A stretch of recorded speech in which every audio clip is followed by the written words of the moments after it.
PTI कौमी assembly से फारिग। स्पीकर कौमी असम्बली ने पीटीआई के मजीद 43 अरकान के इस्तीफे मंजूर कर लिए हैं। पीटीआई के 127 अरकान के इस्तीफे मंजूर हो चुके। इलेक्शन कमीशन को पीटीआई अरकान के इस्तीफे मौसूल हो गए।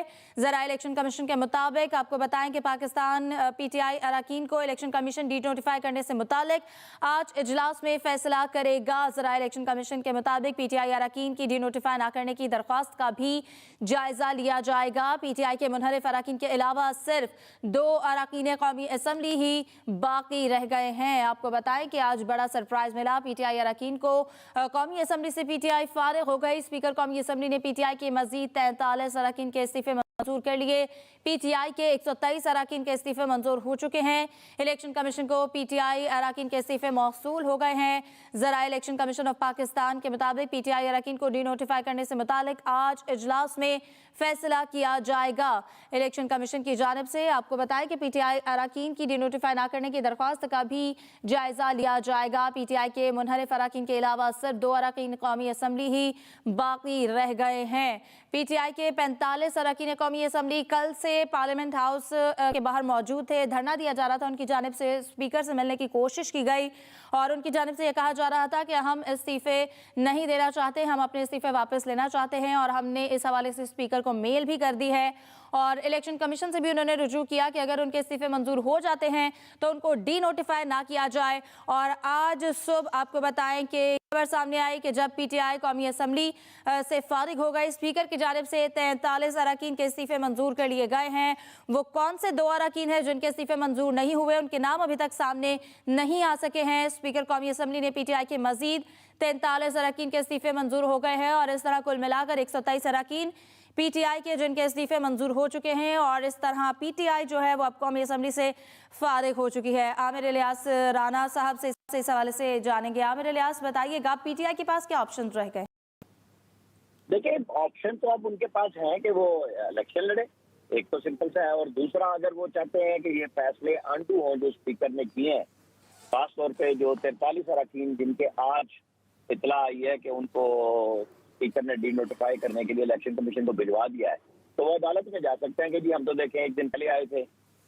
अब स्पीकर का ऑर्डर जब सामने आएगा इलेक्शन कमीशन के पास और इलेक्शन कमीशन उसके ऊपर फैसला करेगा तो पता चलेगा कि क्या वो इन्होंने डेट लिखी थी शायद 20 तारीख, जो मेरे जहन में आ रही है, पीटीआई के अरकान ने रिजाइन की जो कल पब्लिक किए थे इन्होंने, और अब वो किस तारीख से एक्सेप्ट करते हैं, क्योंकि आज 24 तारीख हो गई है और 23 को कल उन्होंने कहा कि हम इस्तीफे वापस लेना चाहते हैं और उन्होंने भी इस्तीफे वापस लेने की तारीख में बैक डेट डाली हुई थी। अब स्पीकर ऑफिस ने कब मंजूर किए हैं तो हो सकता है कि वो उससे अगले दिन मंजूर कर दिए जब सारे बाकी 35 किए थे, तो अभी पता चलेगा। और पीटीआई को फैसला करना है कि वो जिमनी इलेक्शन लड़ने जा रही है, अदालती इलेक्शन में अदालत में जाएगी केस लेके कि वहां से वो अपने लिए फैसला करे, या वो बिल्कुल ठीक है वो कहे कि हम तो प्रेशर डालेंगे और हमें तो जनरल इलेक्शन चाहिए, जिसके लिए पीडीएम और उसकी जो तादी जमातें पीएमएल, पीपल्स पार्टी, सारी की सारी इस बात के लिए वो कहते हैं कि बिल्कुल नहीं, हम अपने आइन और कानून के मुताबिक मुद्दत पूरी करेंगे। बल्कि कुछ लोग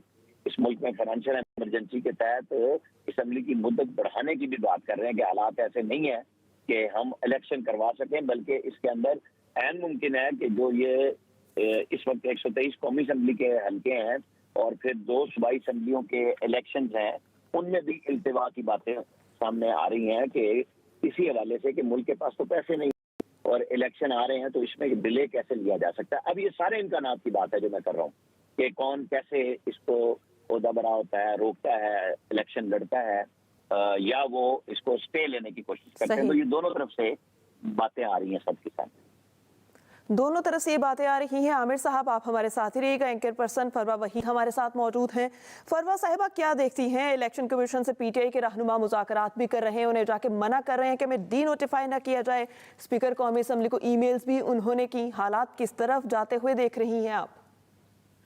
देखिए, पहली बात यह है कि अगर मैं ये लाइन बोलूं कि जमहूरियत का जनाजा निकल रहा है, ज़रा धूम से निकले तो गलत नहीं होगा, क्योंकि पाकिस्तान तहरीके इंसाफ ने जब इस्तीफों की बात की और असेंबली से बाहर निकले तो यही लोग थे जो उनको कन्विंस कर रहे थे कि आप असेंबली में वापस आएं और आकर बैठे। उसमें मुतादिद ख्वाजा साद रफीक साहब की भी गुफ्तगू ऑन रिकॉर्ड है और बाकी वज़रा की, बिलावल भुट्टो जरदारी साहब खुद उन्हें धमकियां देकर बुलाते रहे।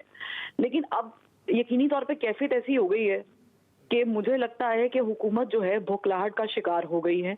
निगरान वज़ीर आला का लग जाना, ये सब इस बात की निशानदेही कर रहे हैं कि पाकिस्तान तहरीक इंसाफ को किसी तरीके से माइनस किया जाए, और इसी आड़ में जो है वो उनके इस्तीफे मंजूर किए गए हैं। के बावजूद कि पाकिस्तान तहरीक इंसाफ के जो अरकान हैं वो कल इलेक्शन कमीशन में दरख्वास्त भी लेकर गए, उन्होंने स्पीकर के पास जाके अपना मौका भी पेश करने की कोशिश की।